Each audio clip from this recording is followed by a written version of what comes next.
Welcome everybody here, Sunday the 12th of November. This is the fourth Sunday that we have run since the breakout of the war in Israel on October the 7th. And each week we have different guests come on and share what's happening from all sorts of perspectives. We've had a great, some fantastic speakers so far, and today we're expecting to have at least one, maybe two, come on. So it's welcome to Atan Dori, and Atan has been hosting with me the Sunday afternoon sessions. We go from 4:30 to 5:30, and then for those who want to stay on after 5:30, we stay for our normal KB afternoon, Kingdom Builders afternoon, for prayer and some worship and etc. So welcome, Atan. You want to give us an update and say hello to everybody and welcome. Shalom, shalom everybody, shalom, good afternoon to all from Melbourne, Australia, for those who are not with us on holy soil. In Victoria. So I just wanted to bless you all and thank you very much for joining. I hope we'll see more faces joining later on, because as John said, we are meeting on a weekly basis to provide you, I would say, for more than just an update, but probably also provide you with side elements that are, in a way, elements that are connected very much humanly and educationally to this very difficult time we are facing, not only in the Middle East, but also globally. I felt that John and me should join together with, of course, global Israeli leadership and kingdom builders, from a point of view that, coming out from a point of view that the Israeli diaspora as a fifth element or the fifth tribe of the Israeli society is a little bit or slightly, I would say, different than the Jewish communities that you're facing worldwide. And why I say that? Because we have our, in a way, unique elements like knowing the Hebrew language at first, of course, seeing a different angle. Many of you who joined John and myself to various trips to Israel met someone special that hopefully will join us today or probably in the future, who's serving now in the Israeli army. His name is Daniel Jacobs, an officer in a paratroopers unit, who performs, in a way, the Israeli mentality and culture that is, on one hand, Israeli, on the other hand, is also cosmopolitan, and with open ears to your point of view, and not only the Jewish or Israeli point of view. We are open more, in contrary to what many people in the world are thinking. The Israelis are not one-sided. They are open-minded. And the one thing that stands in front of us, especially for those who are open-minded like us, is the issue of moral values. This is the Bible that teaches us moral values. It gives us examples of what's bad and what's good.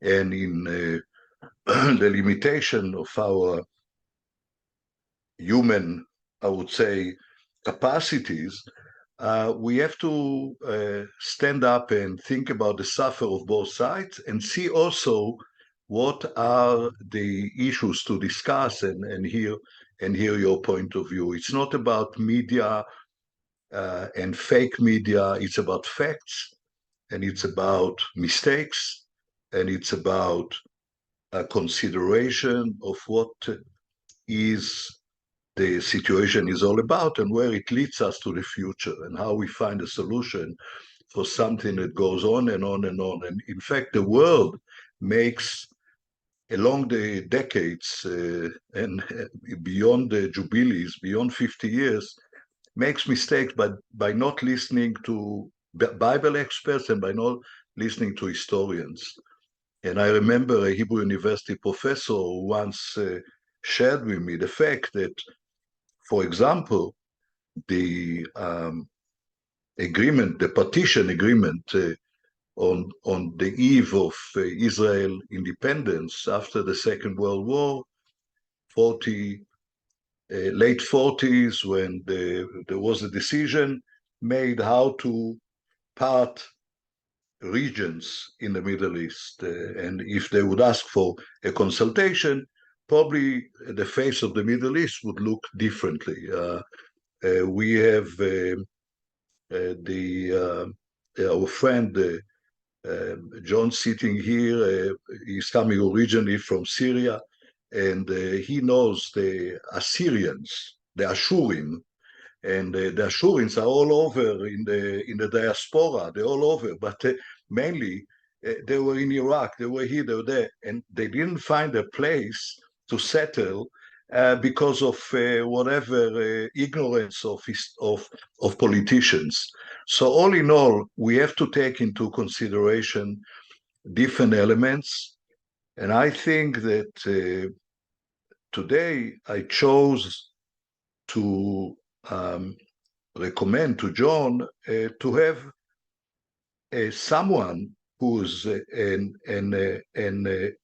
expert on geopolitical situations, on the items that takes us into global considerations, global analysis, and see where China is there.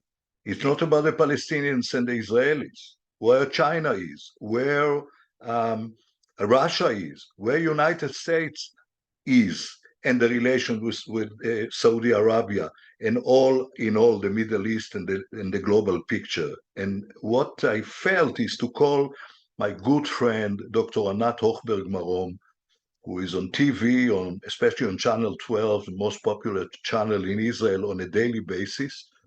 I always find her in the studio SMSing me when she's not speaking, really busy and in a way operating or making the surgery to the situation day by day. And I think that she'll have a lot to tell us today in about 20 minutes. But one thing that before I finish and I give... Atan, yes? Is that Daniel there, iPhone 152? Can you see? Are you there? Is that you, Daniel? Yes, he is. He's there. He's there. Yes. Okay, so he's there. So open the microphone.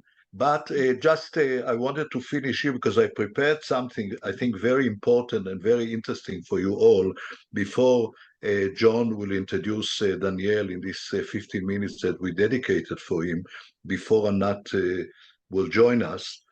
I wanted to speak about an effort that started, and I think this is the main item for me today, is to present you with an effort that takes place at the moment in Israel, and probably Daniel, who is now on the battlefield, telling us his story from bottom to top.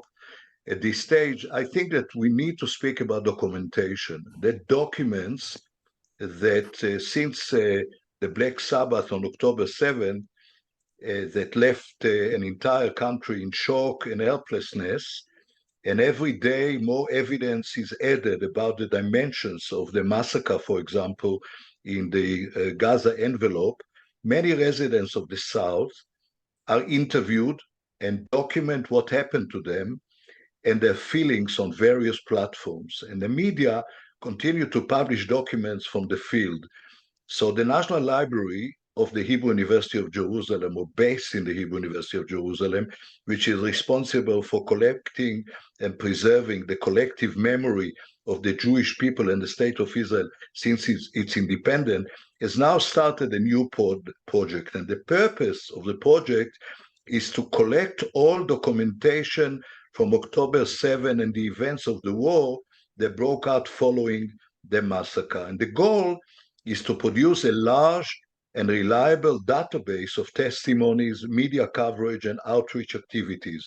The project was launched when in the background, videos of atrocities disappear from the Telegram channels of Hamas, and claims I had of deficiencies in the collection of evidence in Israel. Of course, there are other evidences, but all in all, the provision of around 200,000 photos and videos by private people from both sides are very, very important.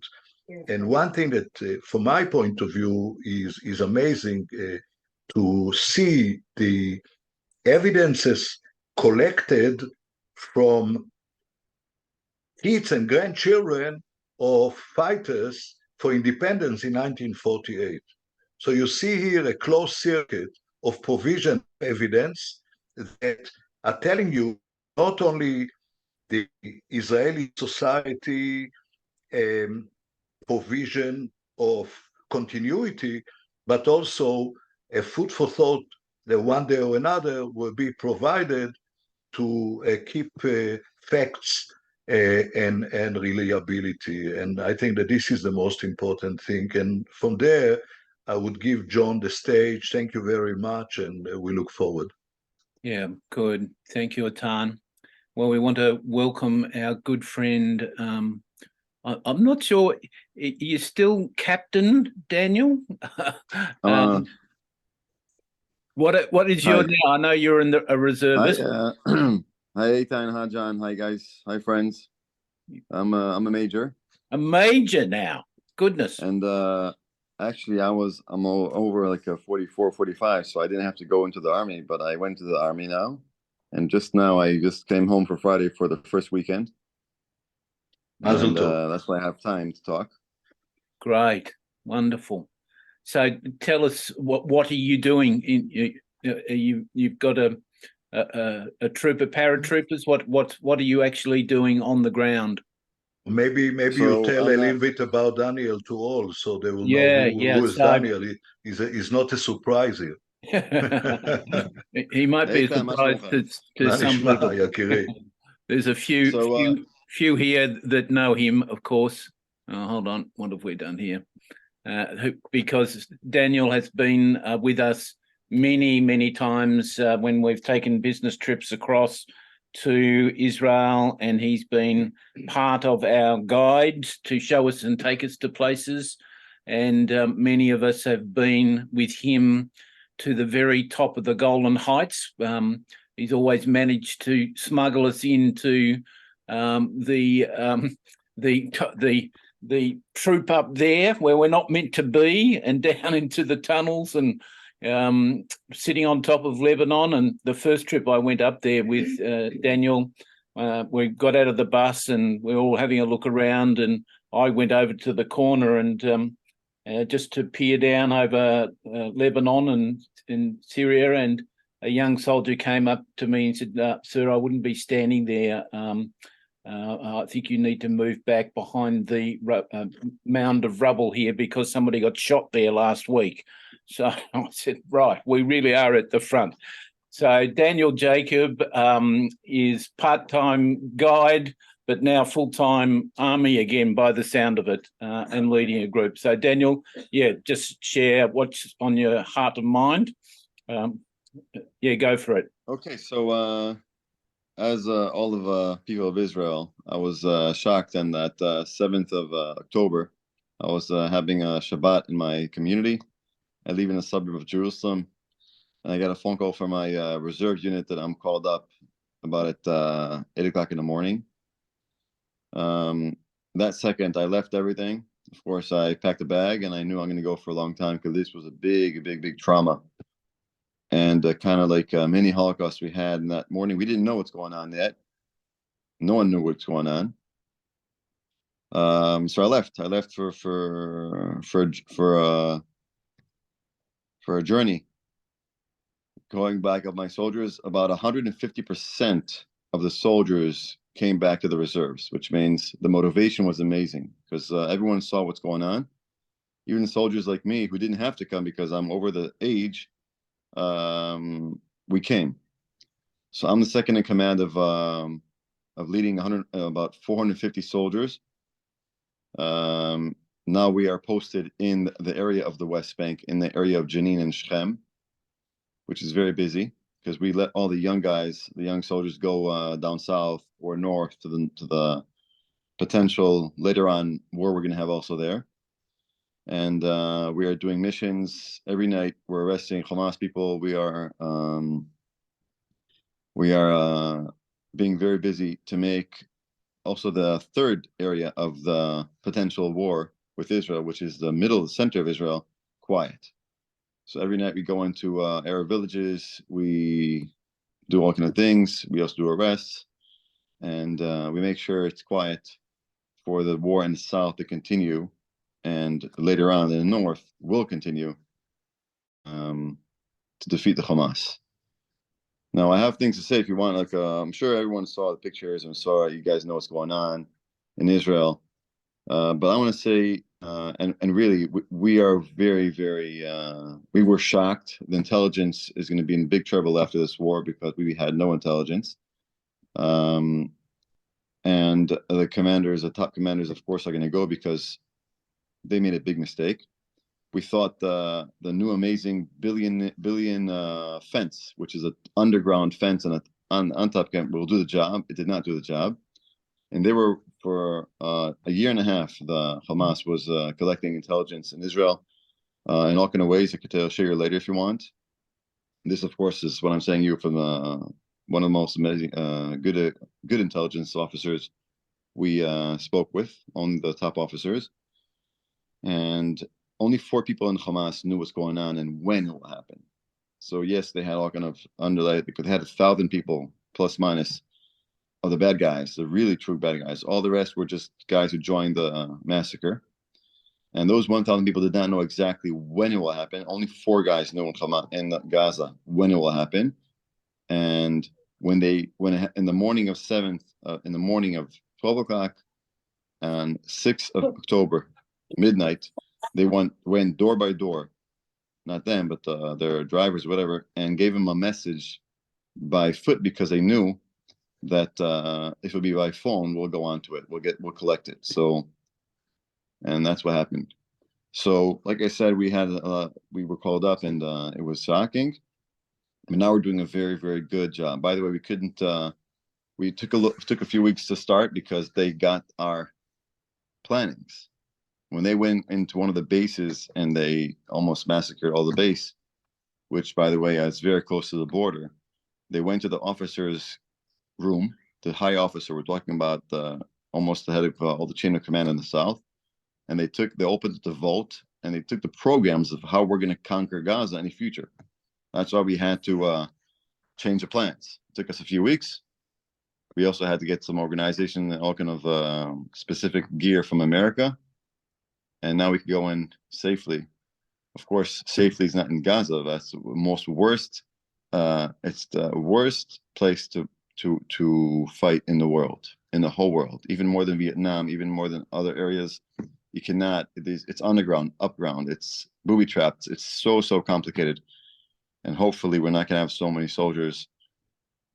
Yesterday, a friend of mine also died. I had like 3 guys. One of my soldiers is killed in battle in the West Bank. Maybe just to, sorry to interrupt you, maybe just to give you the element of being a reservist, we are talking one of the lost fallen soldiers of yesterday was a principal, Jenny, of a high school in Jerusalem. A religious school that my son almost went. Good friends of his are there. Amazing people, really amazing people are in the reserves. They're leaving all their life. They're leaving their, like my job and everything. And we're giving our life to the country. We're defending Israel. And I feel, and by the way, that's what I said before, it's 150% of motivation. And that's amazing how people just leaving their life just to fight for this war, because we know this war. You hear me? This war is this is worse than Yom Kippur war, the surprise. It's a big price we're paying, and we know if we don't win this war, all those 1,500 and well, hopefully with kidnapped people coming back, will be for nothing. We have to finish up this war. Now, I'll get into issues. Daniel, in this one, I just wanted to again slot a sentence. We discussed in the first meetings that we had before you joined us, I mean, in the last few weeks, the blow to the Zionist idea and the fact that our first Prime Minister, David Ben-Gurion, brought the people who established the settlements, the kibbutzim, the moshavim, to the front line to create a no-man land, to create agriculture, to develop and take themselves out of the cities. So it's all about, 100% correctly, you said, it's all about keeping the land as it is and bringing the residents back home without terror. So once they hated us because of our faith or religion, then they hate us because of our race, and now they hate us because of our land and state. That's the issue. You should see what's going on in education in Hamas, in Gaza, also in the West Bank. It's a brainwash system that they're having their kids growing up with just hatred to Israel and to kill Jews. Now, you guys in America or in Australia or all around the world, Europe, are dealing with a lot of anti-Semitism, and we know why. Now, I can tell you this, that the United Nations, for example, why are they against us? You know how many people are in the United Nations from third world and from Arab countries? The majority. Iran just got the responsibility of being the representative of Asia for civil rights when they kill their own people, right? We have to stand with who we're dealing with in the world, in the leadership of the world. So that's why we Israelis are continuing to do what's good for us and what's important for us. We thought the Holocaust would be the last time Jews would be annihilated, killed. It's I'll tell you this: the campuses in Europe, in America, and I'm sure also in Australia, they're tearing down people signs of our kidnapped people, because they really don't believe what's going on. They're actually teaching a different truth of the situation, of reality. Now, I took my soldiers last week to Kfar Aza, which is one of the worst kibbutzim, which happened the situation, because I wanted them to get more motivation about doing every night and, doing things. So we were shocked. We were shocked what happened over there. Now, of course, the pictures, the videos, I'm sure people saw what they saw, and I don't recommend to see too much because it'll make you not sleep well in the night. But we saw things that this is not normal for people to take us, what's going on. So that's why every arrest of Hamas, we do it at night in Shem and in Jenin and all kind of places in the Samaritan mountains or whatever. We have to do it because we're defending our families. If as Golda Meir said, you guys know this, I'm sure. If we take if we drop our guns and stop using guns, we're gonna have peace. We're not gonna be here. Sorry, but if the Palestinians will stop their guns and shooting us, we're gonna have peace. That's a very basic thing to say. I wanted to add here something important that Daniel mentioned here. It's about tomorrow. It's about how we find a regional solution. It's a regional solution demanded by all of us to find a way. If we are a startup nation, we have also to find a solution for the future, for not having, of course, a terror. It's absolutely a must, absolutely obvious. The price that Israel paid and the price that innocent Palestinians paid is major. We have to fight for a proper future for the region with the existence of Israel forever without a terror next door. And that's the main thing. That's why, when Eitan says we have to fight, unfortunately, physically, we really have to fight. It's not saying we got to fight for our religion or fight for our freedom. No, we are really fighting. Every morning when I give a debrief of a security debrief, or what are we doing this morning to protect or to do an attack mission or whatever, we say we're doing this to defend our home. Now, we really thought, you hear me, guys? Yeah. The game has changed. The Jews are woken up, finally. By the way, this bonded Israel very much. As you know, what happened a few months ago, we were, religious, secular, left, right. We have been together in all kind of ways like you haven't imagined in the past month and a half. We've woken up. we are not afraid anymore. We're not afraid of hiding anymore. Enough. The Islam is conquering the world, not only Israel. We have to deal. It's going to be in your doorstep in a few more weeks, or a few more months, a few more years, and also in Australia, or also in Europe. And we know this is a problem we have to deal with. And we are a tiny, tiny country, a Jewish country, in the middle of an island of millions, billions of Muslims. It's now an Israel problem, but it's going to be a problem in the world later on. John, I think that Anat is with us now. So if you could see, she's on the screen with us together. Yes, and I think you should now say a vote of thanks to Daniel to find the time and join us. So guys, I'm going to go. So I'm going to go now. And if you need any pictures, like I said, any cool pictures of all kind of cool missions we've done, of cool soldiers, good-looking guys, also non-married. If you're looking for a good guy, good Jewish guy, but just joking. We're going to win this war. We're going to win this war, guys. Yeah. And when we win this war, hopefully we're going to be in peace. And I wish you guys and my guys come home back safe to their families. You got for you. We've got plenty of people praying for you and family. Daniel, so say hello to Sophia and all your kids. We've been to Daniel's place and had lunch there a few times. We really count him as a friend, and we have a lot of people praying for you. So bless you, mate, and keep in touch. We might try and do this again one Sunday morning if you're available. Okay, guys, have a good week and peace around the world. Daniel, Thank you. And if you want any photos from the WhatsApp, I'll send you some cool photos. Thank you, Daniel. Fantastic. Keep reading Psalm 91. Yep. Thank you.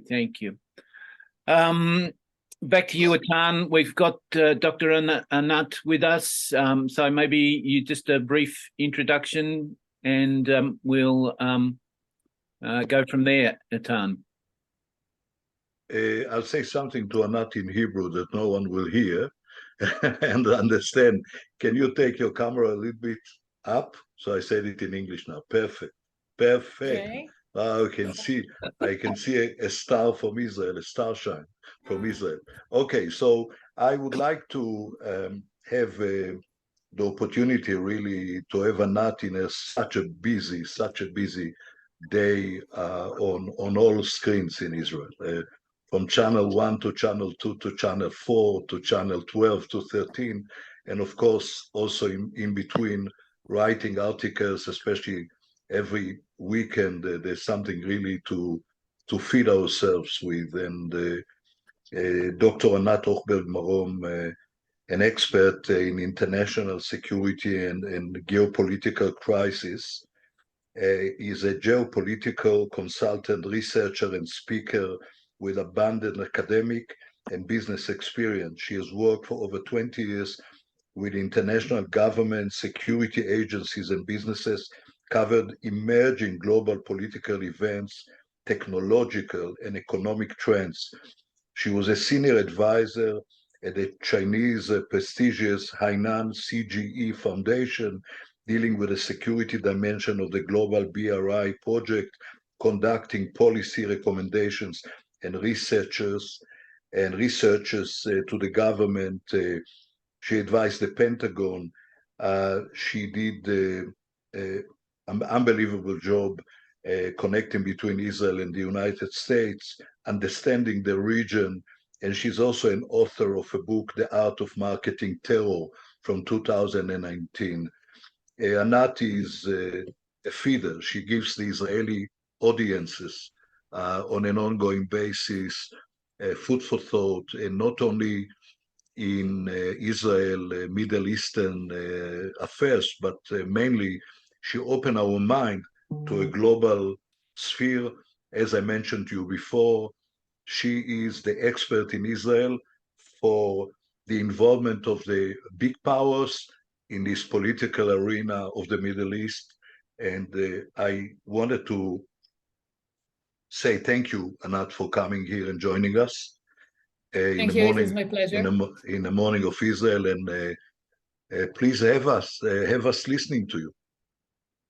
Thank you very much. It's my really big pleasure to come over and to listen also to Daniel, because we share the same experience here from Israel, mainly from now I'm in Tel Aviv, but the shocked, the traumatic event that happened on October 7th, it's a nightmare. It's a nightmare. I have no words. And I've listened to Daniel. He's on the ground. I mean, he came from Eza and I'm from Tel Aviv, and I must admit and share with you that 36 hours ago, there was a siren in Tel Aviv. So I know how many steps I have to go to the shelter from here. It's it's November 12th, 2023, and I can't believe that I have to know how quick I have to go to the shelter in center of Tel Aviv, north of Tel Aviv. So good morning, Australia. I'm happy to be here today this morning. Thank you. Thank you very much. In fact, Anat, the group of people here are very much to compare with other Australians and Israel experts. They're all visiting from time to time. They meet officials. They met with John Lockwood's initiative, politicians in Israel, academia, different society representatives. So they really have the basic knowledge about Israel, and the love for Israel here is unlimited.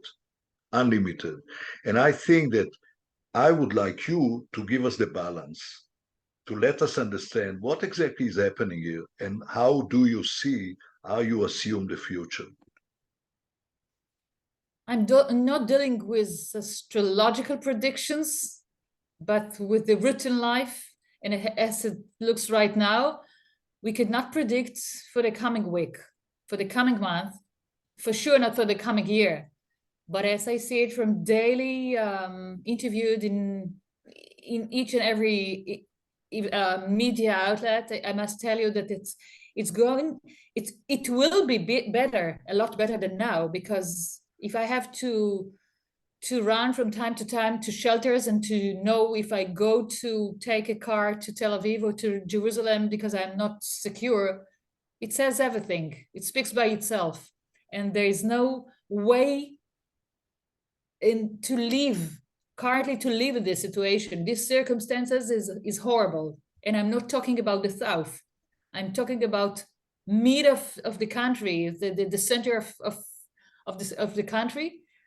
And I would say that it's a kind of a nightmare that caused us to readjust ourselves to a new routine life, and first and foremost, unstable, unsecure, a kind of traumatic event for each and everyone here in Israel, for the 9 million people, that everybody knows at least one person, either a man or woman, that familiar with us, that was hurt, either was killed, injured, or kidnapped. And when I'm talking about the abductions of 239 people, I must share with you that last night I was also in Channel 12, and I was sitting next to Avichai, his wife was abducted with his 3 young daughters, and I'm shivering when I'm talking about it, because I have no words to tell him. I have nothing to tell him except for hugging and tell him everything will be okay. Maybe sometimes, because he and all together, we are all together sharing something which has never happened before. Not in the Holocaust, because the Holocaust was years ago, and now if we can speak about Holocaust, it's worse. It's not only Israel, but it's the Western world under attack.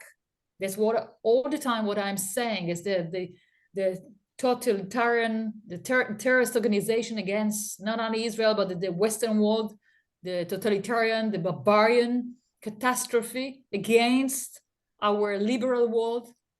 It's a wake-up call, but it's one of the worst wake-up call against us. Yeah. Yes, it's amazing, and again, we had friends who were kidnapped and are still hostage, we believe, as well. So we pray for them on a regular basis. Doctor, just a question, and by the way, if people want to ask questions, just to remind you to go to the reactions button and put up your hand, and if we get time, we'll be able to get you to ask your question live and get you, Dr. Annette's comments to it. But my question, my observation really is, what is happening besides the Hamas in Gaza? It's what's happening up in the north with Hezbollah who are attacking. And how do you see Iran, Russia, the Chinese things that seem to be, and even North Korea sticking its head in by the look of it, as against, the UK, USA, Australia would be part of that as well. How do you see what is happening? And France, yes. How do you see what is happening in the bigger sense as well as the minutiae? Sure. From geopolitical point of view, I would share it to the good against the evil, as we all know, as we can share it between the democratic and the resistant axis, between Russia and China and Iran and South Korea, North Korea, and so on. And if I would look particularly regarding Russia, we know that it does not interfere directly in the struggle between Hamas and Israel, but it's the struggle, the war between Israel and Hamas gives it bold opportunities to advance its role as a global entity, to challenge the Western position and efforts to isolate it from what happens in Eastern Europe, to distract its efforts, to its attention from fighting against Kiev government, and even to erode support for Kiev in order to consolidate its territorial gains and territorial controls over Ukraine. First and foremost, it has very good relations, as we all know, with the Hamas high-ranking leaders, and the high-ranking leaders visited Moscow a month ago and even a few weeks ago. And if I put it very, not theoretically, but very generally speaking, I would say that they want to readjust its foreign policy and to move closer to the Arab world, to the Muslim world. And I point here that I said that Russia is a revisionist global entity. It wants to disorder the Middle East. It wants to disorder the global status quo and mainly the political and economical Western order. And if I'm go and further into it, it's not that it doesn't want to interfere in the war here in the Middle East, but it does support Iran, that supports the Hezbollah, that supports the Hamas. And it's a kind of a chain that if you try to stop one of them, it's mainly to tackle them all together. And that's why the US advanced all its forces and military forces over here in the Middle East in order to deter Iran and to deter the Hezbollah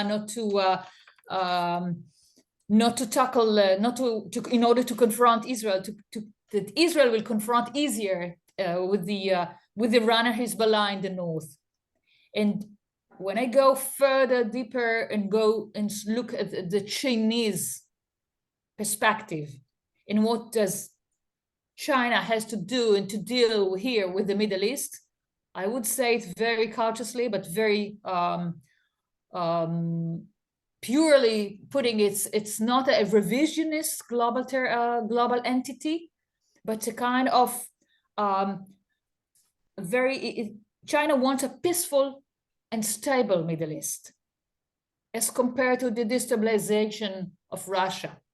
They are both together, has strategic partnership that they has together, both together, but here it does want China is very cautious of the disruption of the petroleum supplies, of the international shipping route, and the crisis, as far as it consists and escalates, it's against its own, mainly economic interest here in the Middle East.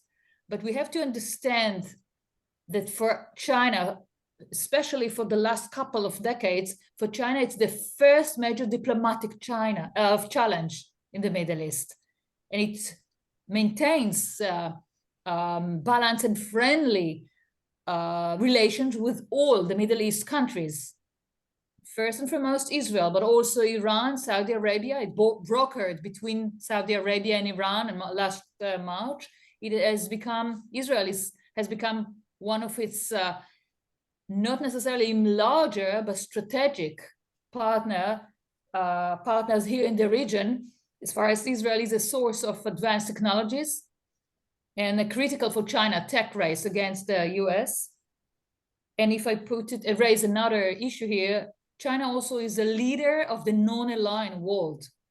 So it is very familiar with its strong support for the Palestinian cause, and does not officially designate Hamas or Hezbollah as terrorist organization. It consistently, and I insist here and say, it consistently condemns Israel for its violation of the international law, and call for repeatedly for establishing the two-state solution within the 1967 borders. However, and it's a big and huge however, China's support for the Palestinians remained mainly rhetorical. Mainly rhetorical because it has not interfered, and it keeps not to interfere because of the flourishing commercial ties with Israel. So it stands from the outside corner and eager to promote the peaceful and routine life. But it insists on saying that we have to promote the two-state solutions. So put it artificially and say it very loudly, stay aside. Don't interfere in our own life and our own diplomatic way of looking at what happens now, because Israel is kicked out almost. It's as I said before, it's a kind of nightmare to tell Israel or Jerusalem, stay aside or keep doing what you've done until today. It's we're not in a kindergarten, we're in existential struggle here in Israel. Yeah, thank you, Doctor. Wonderful. It's great to get your positions and understanding as a person on the ground, and obviously dealing with media of all sorts, both internally and externally. Here in Australia, of course, after the initial shock, now if we turn on our TVs, the general media are just showing us what's happening in Gaza and the poor Gazians and when are they going to get their aid and things like that. But they don't mention the 900 rockets that are still coming out of Gaza and all the other things that are taking place. So we're getting that skewed look, and part of our role is to keep telling the media and our politicians, hey, you know, we stand with Israel's rights to defend itself and to wipe out the evil, and you've got to look deeper than what the general media is saying. So ABC here, BBC London, they're all left wing, you know, two-state solution and the poor Palestinians at this time. But we stand together with our Jewish friends here. I know, John, I maybe just highlight something for Anat, and then we'll in a way divert quickly to a question for her. You see, Australia is an absorption land. It's welcoming for many, many years and decades refugees from different war zones, starting with Vietnam, Korea. The community here in Australia is an example of multiculturalism. It's an example, just to give you just a source of information, we have a station here called SBS, the special broadcasting service that accommodates 82 languages. 82 languages, per quota are serving the speakers of different languages, worldwide languages. And just to remind that there is a major Maronite community that is coming after Lebanon War I in 82 and after Lebanon, or before Lebanon War II. Second war, yeah. Yes, and living in Australia, especially in Sydney. And what I'd like to ask you is maybe a tough one. Why Egypt refused to have the innocent Palestinians coming out from Gaza at this stage towards the south? What is your thought about it? And how do you think the world should treat this very, very terrible situation? If you could maybe give your opinion here. It's one of the complex and complicated issue that I would say very cautiously, because I'm an geopolitical expert. That's why I say in advance. Regarding Egypt, Egypt is one of Israel's main partners in the area, although it is not very close one currently, but still it's eager to stabilize this situation, but it does not want the Gazans, it does not want the Palestinians in its own countries, in its own land, because they know exactly throughout the situation here is so complex. That's why it closed the borders and let the Palestinians behave by themselves to cope with the situation as it is. Although it helps under the radar with trying to solve the abduction, the kidnapped people, to try to solve the situation with the abductions. Yes. But still, I do say it very. I'm trying to look for the specific words in order to describe how far they can go. They do want to go further into dealing with this issue, and how far they want to be involved, because Egypt today is under a very tense situation, very economically tense situation, that does not allow it to accept any instructions from anyone except for China, which invests lots of money over Egypt. And Egypt is torn between the West and the East, but it's also one of the main Arab countries, Arab leaders in the Arab world, in the Muslim world. So to be a good friend to Israel is not necessarily to solve the situation, but a friendly position in the kidnapped issue. Yeah. With Qatar and with other Arab countries. But it's not going to be easy at all. And as an optimistic lady, not at this point. I must tell you, I must admit, it's not going to be easy. And I'm not sure we see any signs of any improvement in this situation. Thank you. Yes, I'm going to ask Timothy to unmute and ask his question. I just heard yesterday Norway have decided they won't take any Palestinians. They took thousands of them some years ago into Norway, and 67% of the total population that came into the country are now in jail. So they said, no, we don't want any more. Thanks very much. Timothy, unmute and ask your question. Hi, thanks for your time. Got a couple of questions. First question is, the US and Iran nuclear deal, what's with that at the moment? Where does that stand?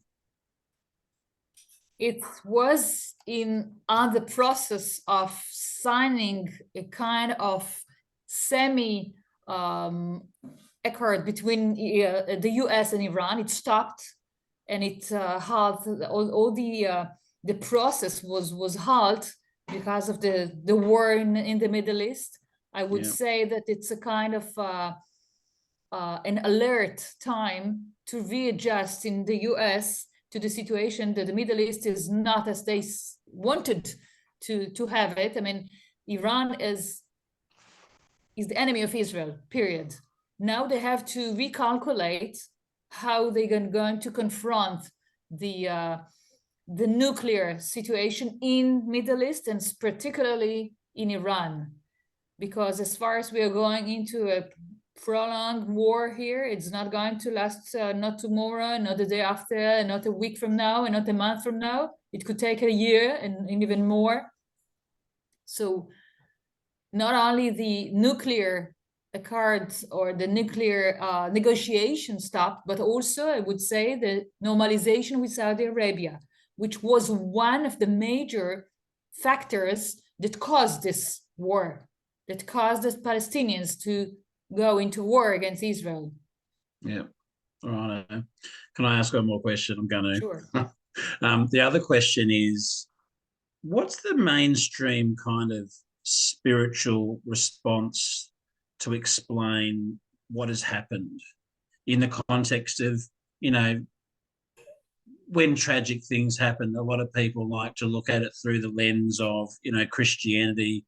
You know, there's spiritual reasons why what's going on. Is there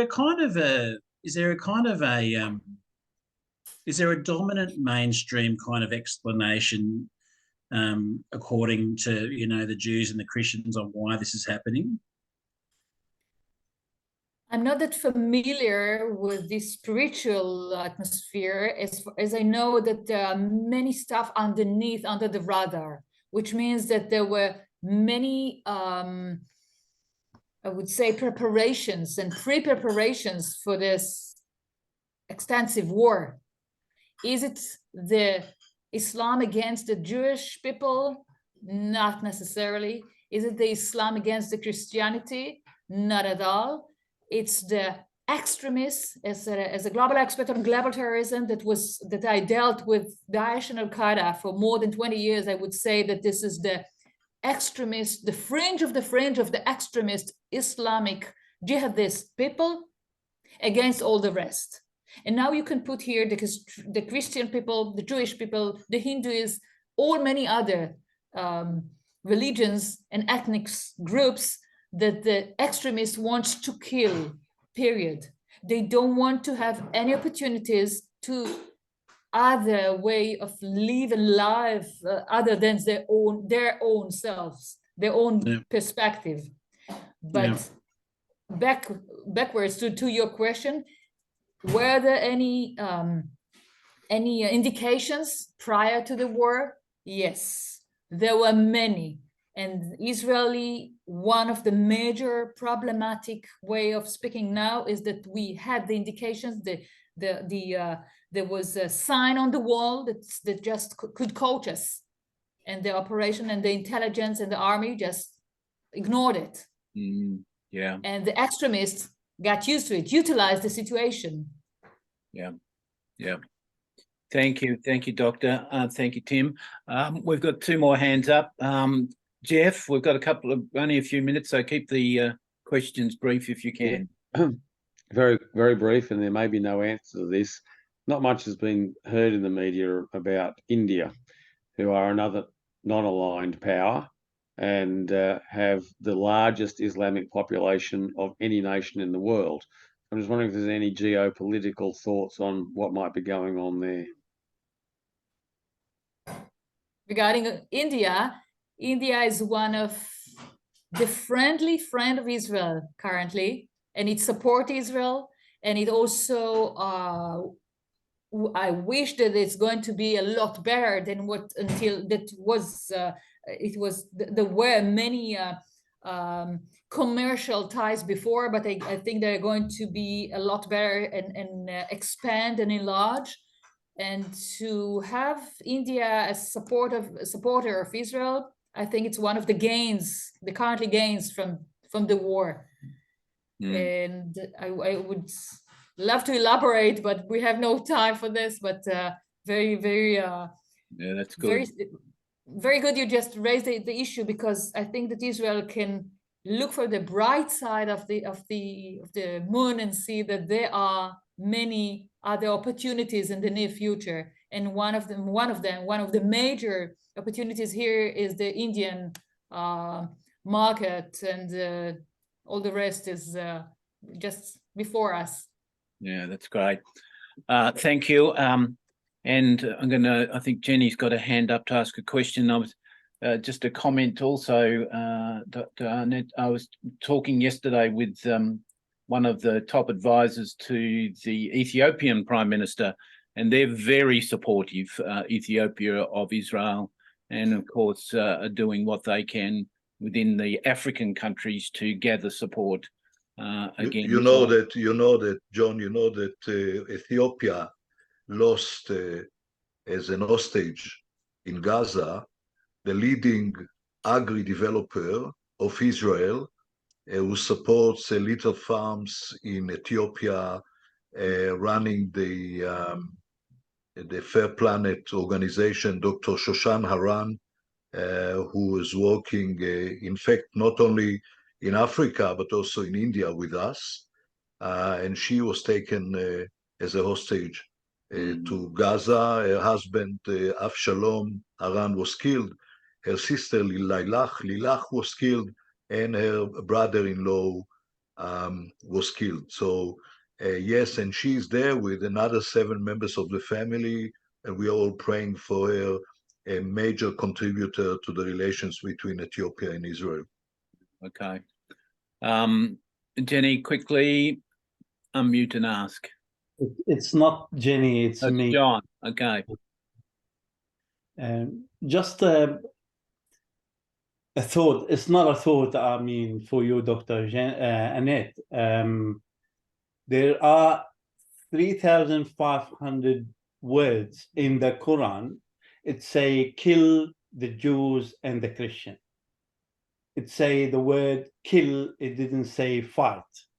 So whether they are a Shiite, whether they are a Sunni, you are fighting today with a Shiite, tomorrow probably you will fight with a Sunni.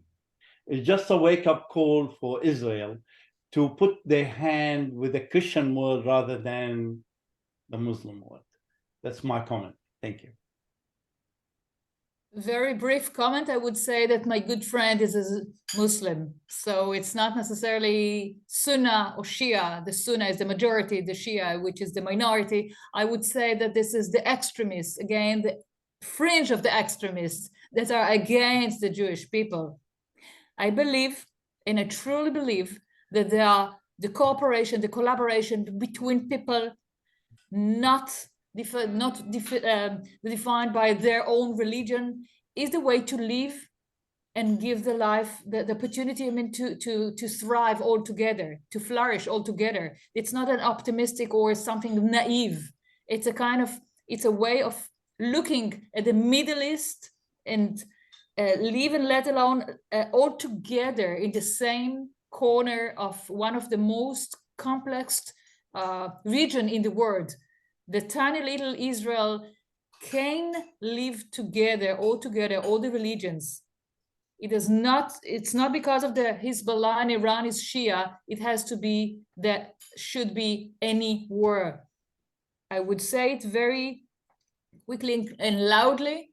There is time for a war, there is time for a peaceful time for everybody. We are all human beings, there is no reason for abduction of 10-month-old baby to be abducted by the Hamas or any other terrorist organization. It's inhuman, and to demonize Israel is as today is the day demonizing of Israel, and tomorrow it will be demonizing other countries in the West. So it's time for making peace, not to know the gaps between religious. There were gaps and there will be gaps all the time. So this is time to look at the not on the controversies issue, but only on the I would say the peaceful way of live together, not in a naive point of view. And I just continue and say so because it is important to realize that it's nightmare in Israel, it's a traumatic event in Israel. Tomorrow it could be in Europe, in the US, and it's not far away. We have seen what happened in Dagestan, in Eastern Asia, in South of Asia. It could happen anywhere. Yeah, we're in agreement. And we pray for the peace of Jerusalem and everywhere else. Yes, last question, Helena. We've run out of time, so if you've got a quick question, Helena, you can unmute and ask.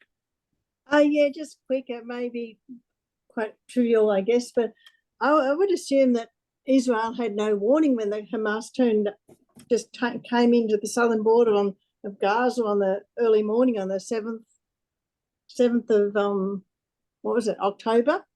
Yeah. Well, there's probably a lot of twisted information around the place. And somebody said to me, they didn't have a warning from Egypt 3 months ago. I said, well, I don't know, but I don't know what's any substantiation to that, or is that just twisted information?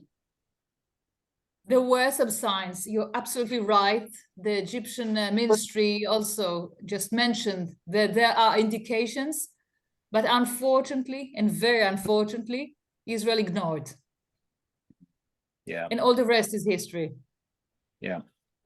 Yeah. No, Daniel Jacob was saying the same thing, that there's going to be a lot of questions asked a bit later on as to why they ignored all the signs. Well, thank you, Dr. Annette. It's been wonderful to meet you, talk with you. Hopefully one day we'll get to meet with you when we do get to take another trip over there. So we just say thank you very much. And Atan, if you'd like to say a thank you, and then we'll close down this section, stop the recording and go to the next section. Anat, you know, it's a joint effort on a weekly basis between lovers of Israel in the Christian community of Australia Pacific, and it's with Israelis who are living outside Israel. And I think that one of the main items is the best of the best picture on the ground to be provided to friends of Israel who listens to right and left and different media, false information and fake news and everything, and to give the authentic situation as is a privilege for all of us. And I would like to really commend you, and we're looking forward to continue to work together and convince and persuade that the whole issue is about peace and the future for the young generations to come. Thank you so much. Thank you. It is my pleasure. Thank you. Thank you. Thank you. And at this stage, we will release those who want to go now. Some may stay on. We have a prayer session afterwards. So we say stop the recording.